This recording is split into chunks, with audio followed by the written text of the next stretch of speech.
Today, my friends, I'd like to take you to the Thunder Cave, an extraordinary feature tucked away in North Wales at Nant-Y-Ffrith. Even just the route that we're going to take to get there is itself noteworthy, littered with waterfalls and scenes that look like fairies and hobbits and elves should be roaming around. We're actually leaving these incredible wedding caves and then joining the water's course and following that down until we find the source of the thunder deep underground.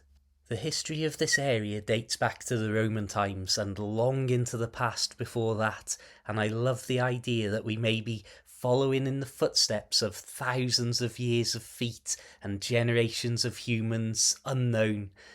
In fact, some of the evidence of little steps and staircases that are just about visible now were put up in the Victorian times, so even the Victorian elements of this area are relatively modern considering just how old and how long this site has been documented as being used and occupied, quarried and mined. Just before we arrive at the cave's entrance, I want to take a moment to thank all of my channel members, PayPal supporters, Facebook subscribers, and so on. Without you, a lot of these videos and wild camping adventures simply wouldn't be possible. I'm going to try and keep this video nice and short between the 3 and 4 minute mark as part of my ongoing channel experiment. So just know I am truly grateful, and I can't thank you all enough for any support whatsoever.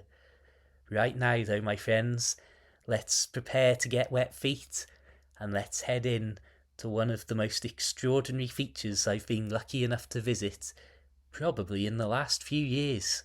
I wish I could explain to people how I feel at this moment just before entering something like this. There's the nervousness of course, going into a dark cave where you can't see anything without an artificial light, and even then you can see we're looking into the darkness at the end of the tunnel here.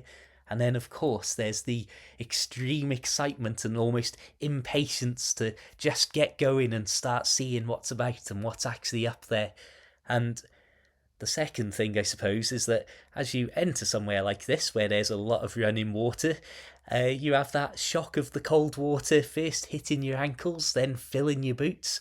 And as we walked through on this particular day, luckily it hadn't been raining too much, because even with a relatively dry spell, it still at one point reached our thighs as we were wading through the water.